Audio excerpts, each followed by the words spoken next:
Hello नमस्कार, कैसे हैं आप लोग। मुझे उम्मीद है अच्छे होंगे। तो आज हम लोग अपने यूट्यूब पे अगला वीडियो लेके आ गए हैं यूजीसी नेट के लिए। जैसा कि हम लोग कह रहे थे कि हम लोग क्वेश्चन सीरीज लेके आएंगे, 3000 प्लस का हम लोगों ने टारगेट रखा है। आप लोगों से बहुत छोटा सा रिक्वेस्ट है कि यहाँ पे आपको अपने चैनल पे एक सब्सक्राइब का बटन मिलेगा, प्लीज उसको प्रेस कर दीजिए ताकि हम लोग इस वीडियो को कंटिन्यू रख सकें, इस वीडियो सीरीज को। तो बिना समय वेस्ट किए हम लोग अपने अगले टेस्ट सीरीज पे चलते हैं, जो कि 50 क्वेश्चन का होने वाला है। आप सभी लोग कॉपी पेन लेके बैठ जाइएगा और कमेंट बॉक्स में जरूर बताइएगा कि इस 50 में से कितने क्वेश्चन सही हुए हैं। अगर आपने ये देख लिया तो आपको एडिशनल कुछ भी पढ़ने की, कुछ भी करने की जरूरत नहीं है। ये 3000 क्वेश्चन कहीं ना कहीं आपको नेट तो जरूर क्वालिफाई करवा देंगे, जीआरएफ के लिए थोड़ी मेहनत जरूर लग सकती है। चलिए, तो आज सबसे पहले हम लोग अपने पहले क्वेश्चन पे आ जाते हैं। तो पहला क्वेश्चन क्या है, सरहपा का संबंध निम्न में से किससे है। तो जल्दी बताइए, 4 विकल्प दिए गए हैं। तो निम्न में से सरहपा का संबंध किससे है, तो करेक्ट आंसर क्या हो जाएगा इसका, जल्दी से बताइए। करेक्ट आंसर हो जाएगा सिद्ध साहित्य से। अगला प्रश्न है हमारा, निम्नलिखित में से कौन अष्टछाप के कवि नहीं है। जल्दी से बताइए करेक्ट आंसर क्या हो जाएगा इसका, निम्नलिखित में से कौन अष्टछाप के कवि नहीं है। तो करेक्ट आंसर क्या है दूसरे का, सुंदरदास। ठीक है, सुंदरदास अष्टछाप के कवि नहीं है। अष्टछाप में कुल 8 कवि थे, ये आपको मालूम होना चाहिए।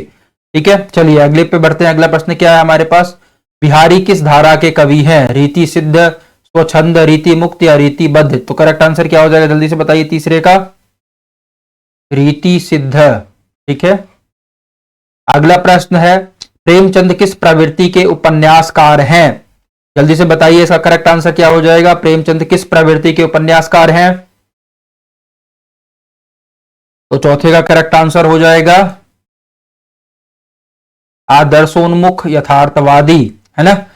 मतलब आदर्श की तरफ भी था उनका ध्यान, लेकिन यथार्थवाद को भी रखते थे प्रायोरिटी में। चलिए अगले प्रश्न पे, अगला प्रश्न क्या है, अमृतलाल नागर के जीवनी परक उपन्यास खंजर नयन में किसके जीवन का चित्रण किया गया है। जल्दी बताइए, 5वें का करेक्ट आंसर क्या हो जाएगा, सूरदास। ठीक है, अगला प्रश्न देखिए क्या लिखा है, अंग्रेजी स्वच्छंदतावादी काव्यधारा का प्रभाव हिंदी की किस काव्यधारा पर दिखाई देता है। जल्दी बताइए इसका करेक्ट आंसर क्या हो जाएगा, अंग्रेजी स्वच्छंदतावादी काव्य का प्रभाव हिंदी की किस काव्यधारा पर दिखाई देता है। ठीक है, तो करेक्ट आंसर क्या हो जाएगा छठे का, छायावाद। ठीक है, चलिए अगला प्रश्न देखिए क्या लिखा है, दुख ही जीवन की कथा रही, क्या कहूं आज जो नहीं कही। यह पंक्तियां किस कविता से उद्धृत है। जल्दी से बताइए क्या हो जाएगा करेक्ट, 7वें का आंसर क्या हो जाएगा। तो 7वें का आंसर क्या हो जाएगा, सरोज स्मृति। सरोज स्मृति किसने लिखा था और किसके वियोग में लिखा था, यह भी आपको मालूम होना चाहिए, है ना। चलिए अगले प्रश्न पढ़ते हैं, रस आखेटक के रचनाकार हैं। जल्दी से बताइए रस आखेटक के रचनाकार कौन है।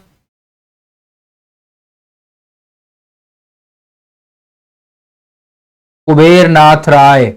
ठीक है, अगले प्रश्न पे बढ़ते हैं। अगला प्रश्न क्या है, निम्नलिखित में से कौन सी हरिशंकर परसाई की रचना नहीं है। 4 रचनाएं दी गई हैं, कौन सी रचना नहीं है, जल्दी से बताइए। 9वें का करेक्ट आंसर क्या हो जाएगा, जल्दी चारों रचना को पढ़िए और बताइए।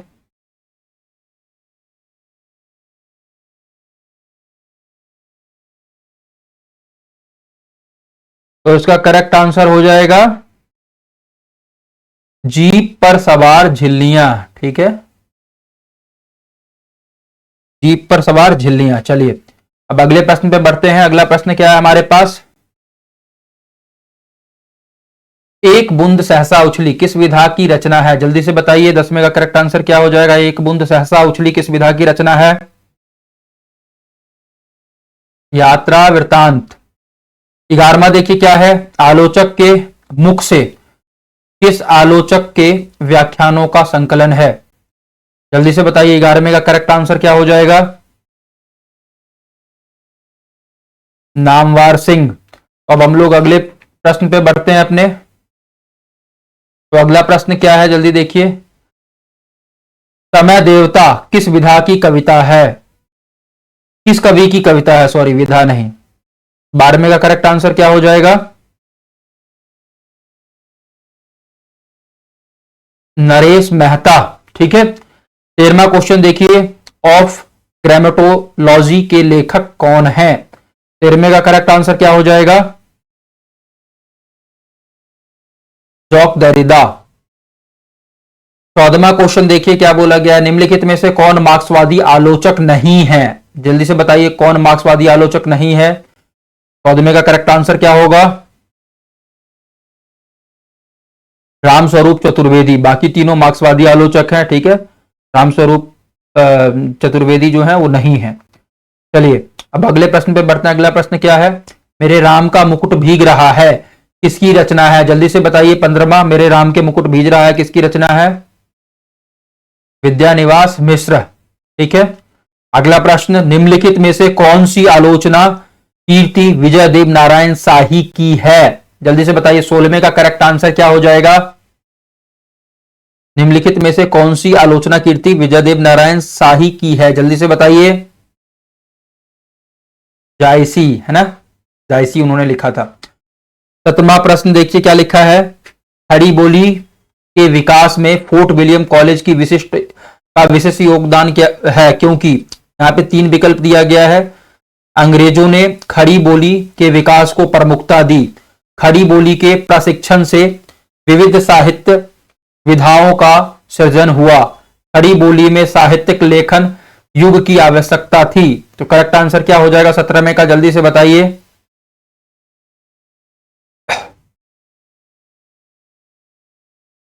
इसका आंसर हो जाएगा बी। ए और सी सही है किंतु बी गलत है।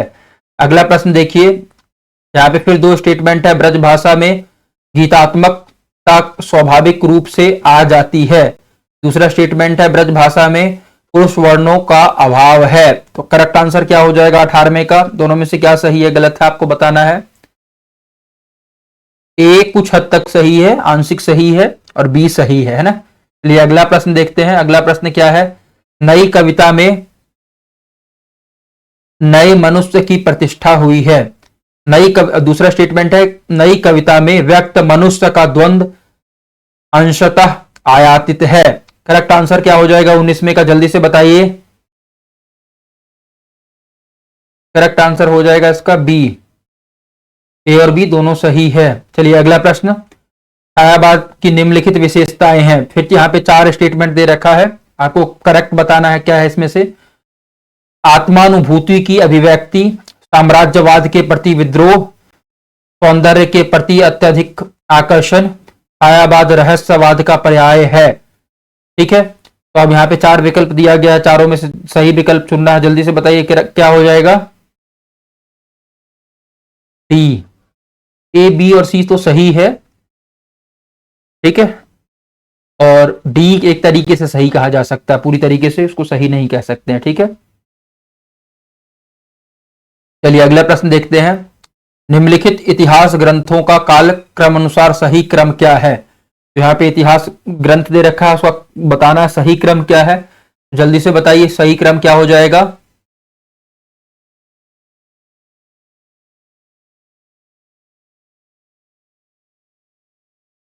तो अगर हम देखें तो इसमें मिस्र बंधु विनोद एक ही ऑप्शन में सबसे आगे है, डी में। तो सबसे पहले तो यही लिखा गया था, तो सही क्रम क्या हो जाएगा इसका? डी सही करेक्ट आंसर हो जाएगा इसका। ठीक है, चलिए 22वां क्वेश्चन देखते हैं। गोस्वामी तुलसीदास की रचनाओं का सही क्रम कौन सा है? तो 22वें का करेक्ट आंसर बताना, जल्दी से बताइए 22वें का करेक्ट आंसर क्या हो जाएगा? डी। सबसे पहले उन्होंने दोहावली लिखा, उसके बाद गीतावली की रचना की, फिर रामचरितमानस, उसके बाद विनय पत्रिका। ठीक है, और अवधि में और ब्रज में कौन सा लिखा हुआ? अवधि में इसमें से रामचरितमानस है, बाकी ब्रज में है। चलिए, जन्मतिथि की दृष्टि से द्विवेदी युगीन कवियों का सही क्रम कौन सा है? तो करेक्ट आंसर क्या हो जाएगा 23वें का? जल्दी से बताइए। ए। सबसे बड़े कौन थे? श्रीधर पाठक, फिर अयोध्या सिंह उपाध्याय हरिओद, फिर मैथिली शरण गुप्त, और सबसे अंत में कौन आएंगे?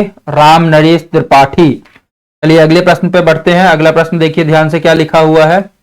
आधुनिक हिंदी की निम्नलिखित कीर्तियों का प्रकाशन काल की दृष्टि से सही अनुक्रम क्या है? तो बताइए क्या हो जाएगा इसका करेक्ट आंसर?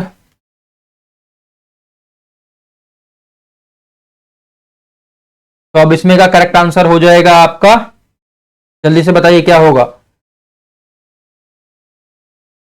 यशोधरा इसमें लिखा है ना, सबसे पहले यशोधरा है, डी, ठीक है। यशोधरा सबसे पहले लिखा गया, उसके बाद उर्वशी, फिर कनुप्रिय, फिर आत्मजयी। चलिए अगले प्रश्न पे बढ़ते हैं। 25वां प्रश्न क्या है, निम्नलिखित पाश्चात्य समीक्षकों का जन्म की दृष्टि से सही अनुक्रम क्या है। तो 25वें का करेक्ट आंसर बताइए क्या हो जाएगा।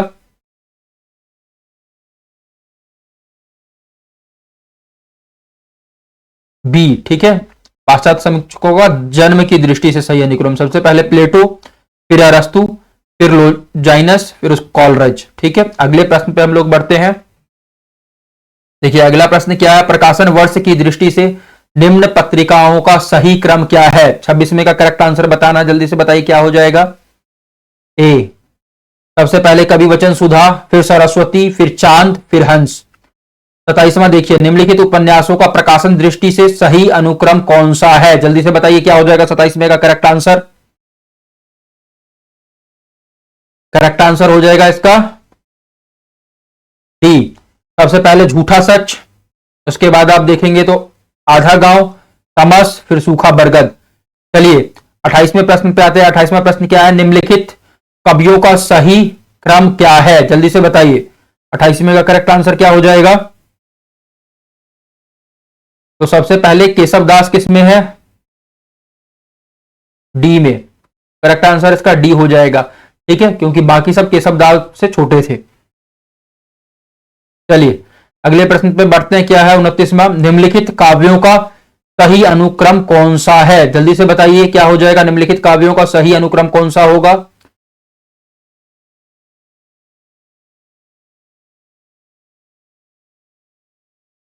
सी, सबसे पहले प्रिय प्रवास, फिर झरना, फिर राम की शक्ति पूजा, फिर लोकायतन। चलिए अगले प्रश्न पे बढ़ते हैं। अगला प्रश्न क्या है, निम्नलिखित पंक्तियों के साथ कवियों का सुमेलन कीजिए। 30वें का करेक्ट आंसर जल्दी से बताइए क्या हो जाएगा। घुन खाए सहतीरों पर किसकी पंक्ति है, जल्दी से बताइए।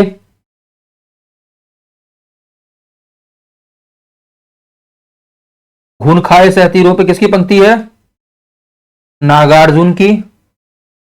तो पहले में बी किसी में है, डी ऑप्शन में है, तो क्या आंसर सही हो जाएगा 30वें का, डी। चलिए अगले प्रश्न पे बढ़ते हैं। निम्नलिखित संपादकों को उनकी पत्रिकाओं के साथ सुमेलित कीजिए, ठीक है। तो सबसे पहले पहला क्वेश्चन क्या है, श्याम सुंदर सेन। श्याम सुंदर सेन किससे संबंधित है, जल्दी से बताइए किस पत्रिका से संबंधित है।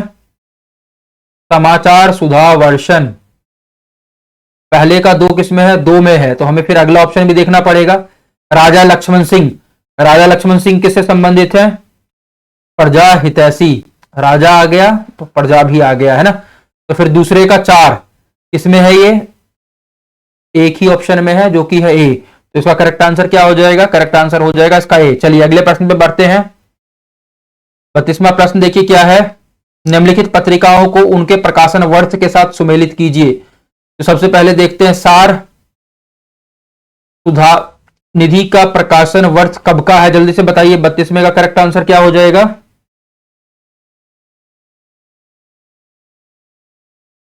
पहले का 3 किसी में आ रहा है,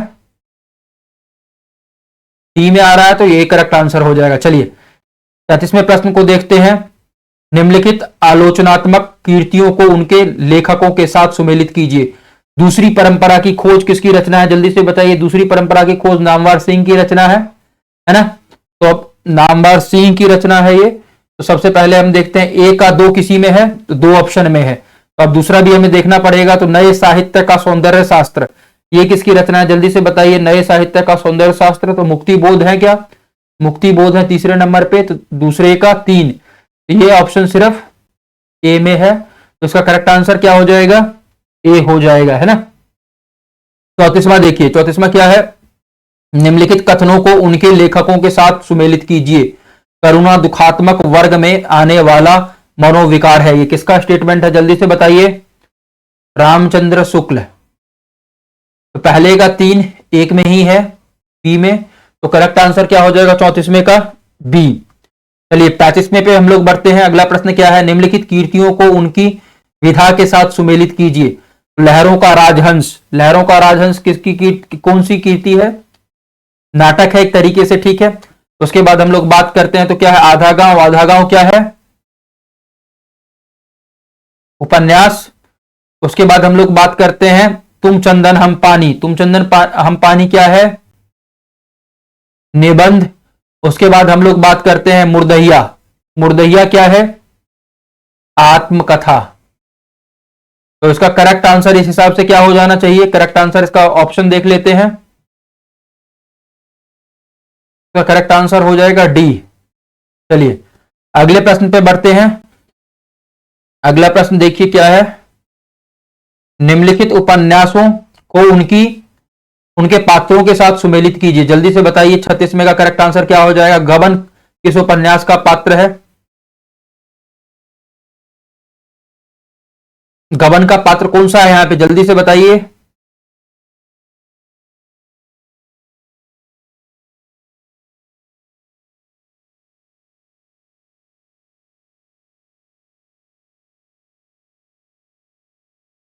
गबन का पात्र कौन सा होगा, जल्दी से बताइए। जालपा। तो पहले का तीन किसी में है, पहले में ही है, तो करेक्ट आंसर क्या हो जाएगा 36 में का ए हो जाएगा, ठीक है। चलिए अगले प्रश्न पे बढ़ते हैं। क्या लिखा गया है यहां पे, निम्नलिखित पात्रों को नाटकों के साथ सुमेलित कीजिए। तो सिंहरण किससे संबंधित है, जल्दी से बताइए। 37वां प्रश्न जो है, चंद्रगुप्त। तो पहले का तीन एक ही विकल्प में है, तो करेक्ट आंसर क्या हो जाएगा 37वें का सी। चलिए अगला प्रश्न है हमारे पास, निम्नलिखित आचार्यों को उनके सिद्धांतों के साथ सुमेलित कीजिए, ठीक है। यहां पे सिद्धांत दे रखा है और यहां पे आचार्यों का नाम है, तो जल्दी से बताइए क्या हो जाएगा। भट्ट लोलक। भट्ट लोलक का सिद्धांत क्या है, जल्दी से बताइए। आरोपवाद, ठीक है। भट्ट लोलक का सिद्धांत क्या है, आरोपवाद है ना।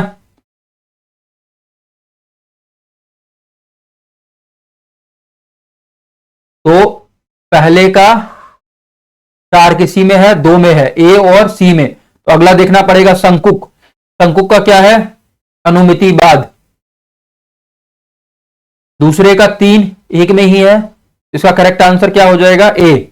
चलिए अगले प्रश्न पे बढ़िए, क्या लिखा है, निम्नलिखित आचार्यों को उनके कालखंड के साथ सुमेलित कीजिए, ठीक है। 39वां क्वेश्चन हम लोग देखेंगे, तो आचार्य और उनके कालखंड के साथ सुमेलित करना है उनको। सबसे पहले हम लोग देखेंगे तो क्या हो जाएगा, भामह का कालखंड कौन सा है, जल्दी से बताइए। छठी सदी, ठीक है। उसके बाद देखिए पहले का पांच किसी में है, एक में ही है, इसका करेक्ट आंसर क्या हो जाएगा बी। चलिए अगले प्रश्न पे बढ़ते हैं हम लोग। अगला प्रश्न देखिए, यहां पे स्थापना और तर्क दिया गया, आपको बताना है सही गलत।